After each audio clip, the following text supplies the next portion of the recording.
Bueno, y vamos a conversar sobre este interesante tema con un amigo de la casa, el geofísico Cristian Farías de la Universidad Católica de Temuco. ¿Cómo has estado, Cristian? Bienvenido. Hola, hola. Acá todo bien. Harto que hacer como siempre en un semestre, pero todo bien. ¿Ustedes cómo están? Sí, me imagino con mucha actividad, sobre todo, Cristian, en esta época del año, y te vemos con look de podcast y todo. Buen micrófono, bien ahí. Bueno, tú tienes un Sí, podcast, de bueno. hecho. Tengo un podcast, se llama Qué Desastre. Qué Lo hacemos con desastre, Víctor mira. Orellana. Sí, lo hacemos con Víctor Orellana, ex subdirector nacional de la ONEMI, y hablamos de Sí, desastres. Cerramos la primera bueno. temporada hace poquito, y así que pasen a escucharlo en Spotify si pueden. Y de hecho tú nos estabas contando fuera de micrófono que el último capítulo es sobre el 27F, un gran terremoto, y es un tema del cual queremos conversar en esta sesión de CNN Tiempo. Lo primero que quisiera preguntarte, ¿cómo se generan los grandes terremotos? ¿Qué aspectos se unen para que se produzca un evento de estas características? Es tremenda pregunta esa, porque en general uno para tener un gran terremoto primero tienes que tener claro qué es un gran terremoto. Y el tema es que uno siempre piensa como cosas de magnitud mayor a 8, pero el tema es que para tener un terremoto de magnitud mayor a 8 lo que tienes que tener es un espacio donde las placas o algunas partes de la corteza se acumulen energía en un espacio muy grande. Entonces, ponte tú un terremoto de magnitud 8 como el de 1985, tuvo que acumular energía en un espacio de como casi 200 kilómetros de norte a sur y unos 50, 60 kilómetros de este a oeste a lo largo de las placas. Entonces, como que tú hace que las placas se quieran mover una respecto a la otra en la subducción, ¿Ya? acá en Chile, y no pueden, sino que se bloquean. Y se bloquean a lo largo de toda una franja. Y esa franja, mientras más grande sea el terremoto que vas a generar después, más grande es. Entonces, ¿Y de se ahí viene puede...? que. ¿Ya? Dale. Dime. Sí, sí, no, dale, dale, dale. Bueno, entonces es más grande. Entonces resulta que los terremotos grandes, grandes, grandes, como el del 60 ¿Mm? de magnitud 9.5, la zona de ruptura, es decir, el espacio donde se libera la energía acumulada en las placas, fue de más de 1000 kilómetros de norte a sur. O sea, es muy grande. Y son más del orden de unos casi 200 kilómetros de lado a lado que se rompieron y las placas un poco en todos espacios se mueven una respecto a la otra. Es mucho. Sí, Entonces ahí tú claro. te das cuenta de que tienes casi que todo el contacto entre las placas listo para liberar energía y lo liberas. Luego empiezan a ocurrir terremotos que son un poco más chicos, y que ahí algunos liberan la energía en la parte más profunda de la subducción si quieres, y otros en la parte más superficial. Si lo hacen en la más superficial, perturba el fondo marino, tiene tsunamis. En la parte más Mm, profunda no perturba tanto el fondo marino. Entonces ahí uno tiene que ir viendo exactamente cuáles son las zonas donde puedes ir acumulando más energía. claro. Pero Cristian, obviamente mientras más tiempo pasa y las placas se siguen bloqueando, obviamente va ¿sí? acumulando más. Dime. ¿Se puede generar un gran terremoto en interplaca, a propósito de lo que señalabas recién? Claro, interplaca sí, eso es justamente lo que técnicamente uno le llama terremoto interplaca cuando es entre las dos placas, o sea, el contacto entre las placas se genera. Entonces ahí uno tiene el terremoto de 1960 como el ejemplo de lo más grande que hemos visto. Intraplaca es una historia entretenida, sí, el otro caso, que es cuando una de las placas se rompe por dentro. Tenemos una Ah, que se mete dentro de la otra, entonces la placa que se va metiendo hacia adentro, que es la placa de Nazca, a veces como se va doblando en el camino, tiene tanto peso encima que se empieza a romper un poquito. Digo poquito, o sea, no en zonas de ruptura que son relativamente chicas. Pero el problema es que esos sismos que se llaman intraplaca pueden tener magnitudes igual del orden de 7.8 como el terremoto de 1939 en Chillán, y tienen la gracia de que liberan esa energía en súper poco tiempo. O sea, si tú lo comparas con un terremoto que se da en el contacto en el interplaca, al interplaca le toma más tiempo liberar la misma cantidad de energía que le toma al intraplaca. ok. Entonces el intraplaca se siente más intenso. O Y sea, eso podría ser hace más de que destructivo. los edificios que son más. Exacto, se siente más intenso, genera aceleraciones de suelo más grandes, y si los edificios no están listos para él, en efecto puede ser más destructivo. Por eso el terremoto, quizás uno de los terremotos más destructivos de Chile fue el terremoto de 1939 en Chillán, que terminó con la vida de más de 8.000 personas, justamente porque Mm. las casas, que eran casas bajas, no estaban preparadas para algo así, y terminamos con un desastre tremendo ese día. ¿Y el 27F, Cristian, fue interplaca o intraplaca? Inter, porque para poder tener esa cantidad de energía acumulada necesita un espacio muy grande y eso te lo da el contacto entre las placas, porque son espacios mucho más grandes Entiendo. geológicamente hablando. Sí. Ahora, claro, hay uno siempre se queda con esta idea media rara de que, oye, pero entre un 7 y un 8 no hay tanta diferencia, ¿por qué el salto es tan grande? Y claro, porque como la escala de magnitud es logarítmica, entonces uno de Mm. magnitud 8 es 32 veces más grande que el 7. Entonces ahí ya uno dice, chuta, claro, para el 8 necesito mucho más espacio para poder liberar la energía que tengo, en definitiva. Claro. Cristian, ¿hay algún terreno, territorio de nuestro país que hoy esté más propenso a un evento de estas características? Claro, interplacas, es decir, terremotos de la subducción, sí, la mayoría están en el norte, hace rato que sabemos que se vienen terremotos en el norte. El terremoto de Iquique no liberó todo lo que había, entonces uno puede estar esperando de más que nada de Iquique hacia el sur, una potencial zona donde podrías tener quizá un terremoto de magnitud 8.4, 8.5, si es que lo que se ha acumulado en más de 150 años se libera, digámoslo. También tiene Atacama. Atacama, el último gran terremoto ocurrió en 1922 y han pasado, y resulta de que en los más de 100 años que han pasado, en efecto, existe la posibilidad de tener una cantidad de energía suficiente como para poder generar un terremoto de ese tamaño, que fue más o menos magnitud 8.5, según algunas estimaciones. Entonces, tener algo así es muy fuerte, pero puede ocurrir.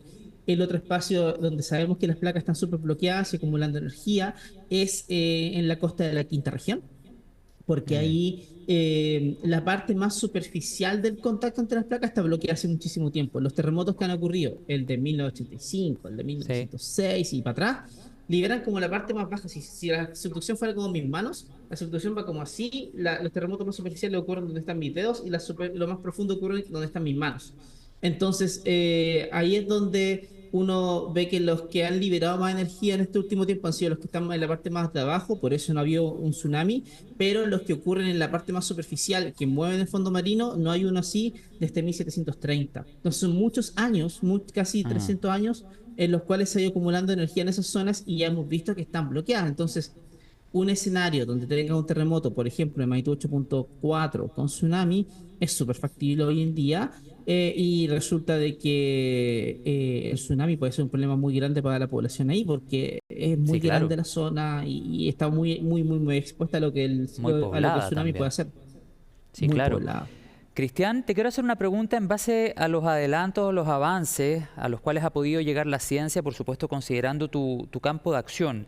¿Hay alguna manera de saber o al menos llegar a un estimativo de cada cuántos años se genera, generalmente, valga la redundancia, esta liberación de energía?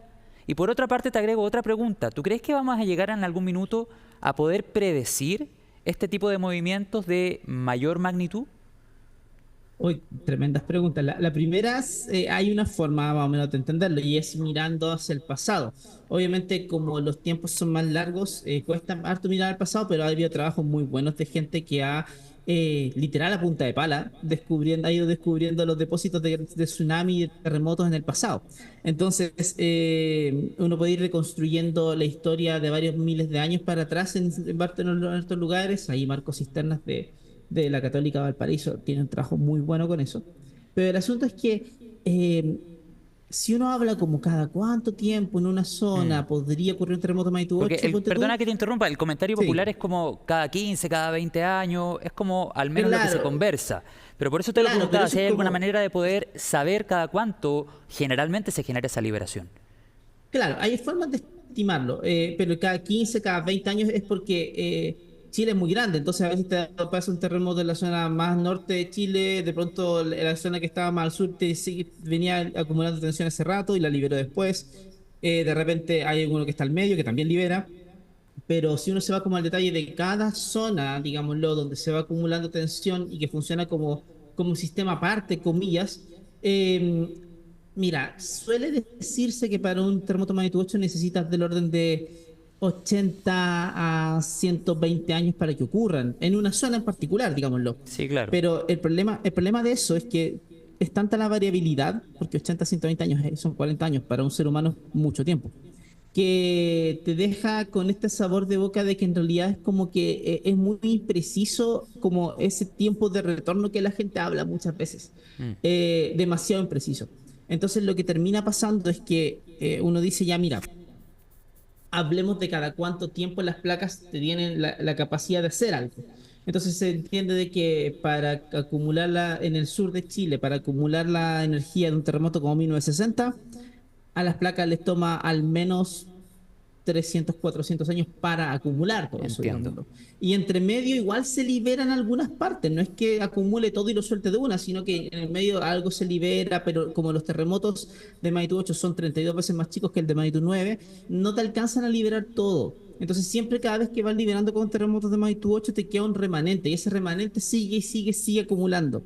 Mm, Entonces, ¿por qué uno dice que por eso uno mira el escenario, el peor escenario? El peor escenario, por ejemplo, en zona central de Chile, hasta el momento es lo que entendemos 1730. 1730 fue un terremoto de magnitud 9.3 que rompió más o menos desde La Serena hasta Concepción. Entonces uno después va viendo, oye, ¿qué fui liberando en el tiempo que pasó después? Claro, si vamos de ahora para atrás, tenemos 2015 que liberó en el norte, en Coquimbo, 2010 claro. que liberó más al sur, Mm, claro, y después 1985 más cerca de San Antonio, pero todavía siempre te quedan remanentes dando vueltas por ahí porque sí, claro. es tan grande el otro que te quedan espacios. Entonces, si uno liberara solo lo que tienes frente a Viña y Valparaíso y nada más, tendría un terremoto de magnitud 8.3 que podría Y darse ahora porque las condiciones hace rato están, ponte tú. sí, Cristian, estamos casi en el tiempo, pero dos preguntas para terminar. Dale. ¿Tú crees que vamos a llegar en algún momento a poder predecir un movimiento de grandes características o de gran magnitud? Y por otro lado, puede ser una pregunta súper genérica tal vez, y Ujú. es un comentario que también generalmente se conversa. Chile es un país sísmico. Me gustaría que nos explicaras en simple por qué Chile es un país sísmico y si pudiésemos llegar en algún minuto a predecir un movimiento de gran magnitud. Vamos de la predicción. Yo creo la predicción es una apuesta súper difícil, es decir, dónde va a ocurrir algo, de qué porte va a ser y cuándo. Ya. Mira, los terremotos nos se han encargado de hacer todo lo posible para que no los podamos predecir. Esa es la triste realidad. Chuta, ya. Entendemos cómo se generan, más o menos, tenemos claro dónde se pueden generar, pero el detalle de cuándo, cómo, qué van a hacer es difícil. Por eso la gente lo que ha hecho ha sido enfocarse en los precursores, es decir, señales que podrían aparecer previo a algo. Mm, Más que la predicción como de largo plazo, que es decir, oye, de aquí a 50 años, en tal, el 31 de marzo del 2020, del 2030 y tanto, va a haber un terremoto de magnitud tanto acá. mm. Eh, en lo personal, ya aquí a modo de creencia y ni siquiera como mucho más, yo creo que nunca vamos a conseguirlo. Son tan Mira, complejos que no, no creo. Tampoco importa, porque la verdad es que lo que uno tiene que hacer es prepararse ante el peor escenario y ahí claro, nos conectamos fortalecer el con trabajo tu. preventivo. Exacto, y ahí nos conectamos Sí. con tu segunda pregunta. Chile es un país sísmico. Fíjense que tenemos grandes terremotos ocurriendo muy seguido, y entonces uno siempre dice que al menos en la vida de un chileno te va a tocar uno, dos, hasta tres grandes terremotos dependiendo de donde estés, digámoslo. Y, Sí. y el asunto es que es un país sísmico y hemos hecho trabajo súper importante en cuanto a la ingeniería para que los edificios no se caigan, Mm. pero también es un país de tsunamis, por lo Pero ¿cuál mismo. es la Y característica central de que provoque que Chile sea un país sísmico? Para entenderlo. Geografía, bueno, no sé. la zona de subducción, el hecho de que la placa de Nazca se vaya metiendo debajo de la placa sudamericana tan rápido Perfecto. como lo hace, hace que Ah, acumulemos mucha energía muy rápido y eso permite que tengamos terremotos, muchos terremotos. Un colega estadounidense una vez me decía que, claro, Chile es como lo que tienen ellos en esa zona de Cascadia, pero con esteroides. Entonces, básicamente así vivimos todo el tiempo, excesivamente entiendo. intenso. Sí, sí. Y al final lo importante siempre va a ser esa preparación en zonas costeras, porque estamos Mm. construyendo y seguimos construyendo Eso. casas en zonas de inundación. Y O perdón, sea, ya pero está, después del 2010 recién aparecieron, al menos en el claro, centro de Viña del Mar, las señaléticas de zona de evacuación. No existían antes. claro, Yo vivía en esa claro. época ya y después del 2010, después del terremoto, empezaron a aparecer las señaléticas y los letreros, al menos en la población Vergara, que está en el centro de Viña. Cristian, hay tantos temas interesantes, lamentablemente estamos en el tiempo. Ojalá podamos conectar nuevamente para seguir profundizando en este importante tema que genera atención en la ciudadanía, genera preocupación, pero además de la preocupación, debiésemos cada vez más generar preparación para este tipo de eventos. Me quedaron varias preguntas en el tintero, pero ojalá podamos conectar nuevamente. En mi corta vida he vivido 2 terremotos, no sé tú. En mi corta vida, dice el Patú. Tenemos casi la misma edad, así que me tocó el del 2010. Sí. El del 2015 me lo perdí. Pero me tocó el de Marruecos el año pasado cuando estaba en Marrakech. Y ese fue totalmente distinto. Y ahí me pasó, bueno, esto lo podemos conversar otro día, pero me pasó esto de que en Chile tú confías que tu edificio no se va a caer. En Marrakech no tienes esa seguridad. Y es totalmente distinto vivirlo ahí. Sí, bueno, Cristian, hablemos en estos días pues para seguir profundizando. Yo creo que es súper interesante entender el evento y siempre con el afán de informar y no necesariamente de generar una alarma ni nada. O sea, en verdad, informar y fortalecer el trabajo preventivo. Muchas gracias. Exacto. Un abrazo, que estén muy bien por allá. Igual.